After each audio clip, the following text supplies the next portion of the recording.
कोकण आणि महाराष्ट्रातील न्यूज अपडेट्ससाठी लाईक करा, फॉलो करा आणि सबस्क्राईब करा महाराष्ट्र माझा डिजिटल न्यूज चॅनल।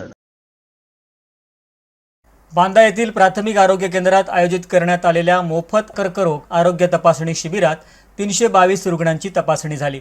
कर्करोगासारख्या गंभीर आजाराचं वेळेवर निदान व्हावं आणि ग्रामीण भागातल्या नागरिकांमध्ये आरोग्यविषयक जागरूकता वाढावी या उद्देशानं या शिबिराचं आयोजन करण्यात आलं होतं। तालुका आरोग्य अधिकारी डॉक्टर RS करतसकर यांच्या मार्गदर्शनाखाली हे शिबिर यशस्वीरित्या राबवण्यात आलं। या शिबिराच्या यशस्वीतेसाठी तालुका आरोग्य सहाय्यक शंकर परब, तालुका आरोग्य सेवक अरुण गवस, कार्यक्रम सहाय्यक विशाल डोंगळी, PCM विनीता दळवी, नीतिका सावंत आणि सांख्यिकी सहाय्यक ज्योती ठुमरे यांनी तालुका पातळीवर उत्तम समन्वय साधला। यावेळी वैद्यकीय अधिकारी doctor Gajanan Sarang, doctor Janabai Avhad, doctor Ronapal, doctor Sonali Patil, doctor Amit Bhagyavant, doctor Aarti Desai, doctor Deepali Varadkar, स्त्रीरोगतज्ञ डॉक्टर प्रियांका पाटील कासार आणि दंतचिकित्सक डॉक्टर मण्यार उपस्थित होते। शिबिराच्या व्यवस्थापनात आरोग्य सहाय्यक BT जाधव, आरोग्य निरीक्षक PR साळगुडे, आरोग्य सहायिका SS रणशूर, औषध निर्माण अधिकारी R म्हाडगुत, कनिष्ठ सहाय्यक दिनेश देसाई, आरोग्य सेवक नरेंद्र बांदवलकर, दिग्विजय जाधव, राजू नाईक, सुरेश कांबळे, CHO तेजस्विनी माजगावकर, CHO अमोल खिल्लारी, वैभव शेजूळ, महेश हिपलकर यांनी विशेष मेहनत घेतली। याशिवाय प्रयोगशाळा तंत्रज्ञ सुहास शेळपाडकर, वर्षा बांदेकर, परिचारिका प्रेमा कदम, रश्मी शेणई, दीपा देसाई, शरयू सावंत, स्टाफ नर्स अर्चना गोन्साल्विस, आरोग्य सेविका शांती कदम, गटप्रवर्तक भक्ती मेस्त्री, सफाईगार वासुदेव जाधव तसंच सर्व आशा स्वयंसेविका, हिंद लॅबचे कर्मचारी आणि प्राथमिक आरोग्य केंद्र सांगेली, मळेवाड आणि निरवडे आरोग्य केंद्राच्या कर्मचाऱ्यांचं सुद्धा मोलाचं योगदान लाभलं।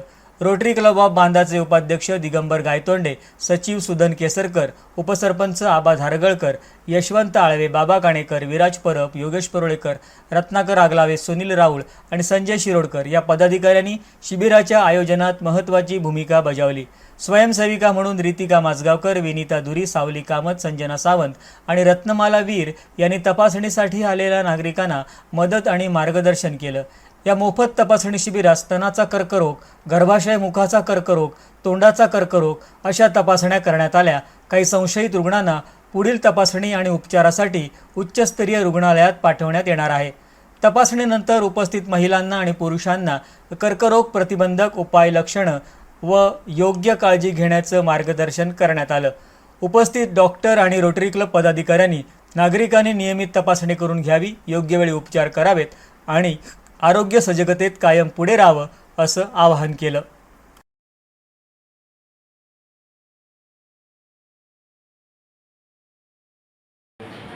मी डॉक्टर रमेश करतसकर, तालुका आरोग्य अधिकारी सावंतवाडी। माझ्याबरोबर डॉक्टर सारंग इथले मेडिकल ऑफिसर आहेत प्राथमिक आरोग्य केंद्र बांदा।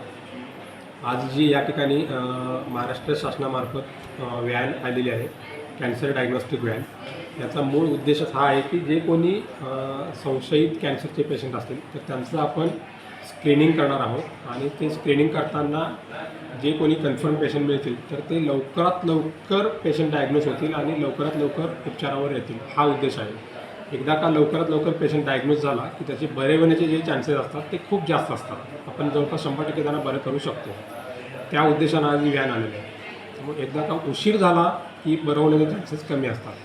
त्यामुळं लवकरात लवकर डायग्नोसिसच्या दृष्टीनं आपण ही स्क्रीनिंग व्हॅन या ठिकाणी आलेली आहे आणि आज जवळपास 309 लोकांची तपासणी ऑलरेडी झालेली आहे आणि त्यांच्यामधून जवळपास 4 तोंडाच्या कॅन्सरसाठी आपण बायोप्सी घेतलेले आहेत आणि 4 सर्वायकल कॅन्सरच्यासाठी डायग्नोसिससाठी आपण बायोप्सी आत्तापर्यंत घेतलेले आहेत। सर, हे जे एकूण ग्रामीण भागात ही व्हॅन फिरते तर जे पेशंट येणारे आहेत तपासणीसाठी त्यांचा ओघ साधारण कसा आहे, म्हणजे येण्याचं त्यांचं प्रमाण तुमच्याकडे तपासणीसाठी? याच्यामध्ये आमची जी यंत्रणा आहे ज्याच्यामध्ये आरोग्य सेविका आहेत, आशा आहेत, त्यांच्यामार्फत आम्ही बऱ्यापैकी जनजागृती केली होती आणि आजचा रिस्पॉन्स बघता जवळपास 309 आत्तापर्यंत झालेले आहेत आणि अजूनही वेटिंगला आहेत। तर लोक स्वयंस्फूर्तीनं, महिला असतील किंवा लोक स्वयंस्फूर्तीनं स्वतःहून येत आहेत आणि तपासून घेत आहेत। ही चांगली बाब आहे। आम्ही असं म्हणू शकतो की नक्कीच लोकांच्यामध्ये एक जागृती झालेली आहे कॅन्सरविषयी आणि त्याचाच परिणाम म्हणून लोक जास्तीत जास्त तपासणीसाठी येत आहेत। आपल्या जिल्ह्यात एकूण किती ठिकाणी ही व्हॅन फिरणार आहे, म्हणजे किती उपकेंद्र आरोग्य केंद्र यामध्ये समाविष्ट आहेत? ही व्हॅन प्रत्येक तालुक्यामध्ये जाणार आहे आणि आत्तापर्यंत ज्या तालुक्यात गेली तिथं साधारण 3 ठिकाणी प्रत्येक तालुक्यात जाते, 2 प्राथमिक आरोग्य केंद्राच्या ठिकाणी आणि त्या तालुक्यातलं जे काही ग्रामीण रुग्णालय असेल किंवा उपजिल्हा रुग्णालय या ठिकाणी जाणार आहे. आता आमच्याकडं आज प्राथमिक आरोग्य केंद्र बांधामध्ये आहे, उद्या शनिवारी प्राथमिक आरोग्य केंद्र सांगलीच्या ठिकाणी आहे आणि 28 जुलै सोमवारी उपजिल्हा रुग्णालय सावंतवाडी या ठिकाणी असणार आहे व्हॅन.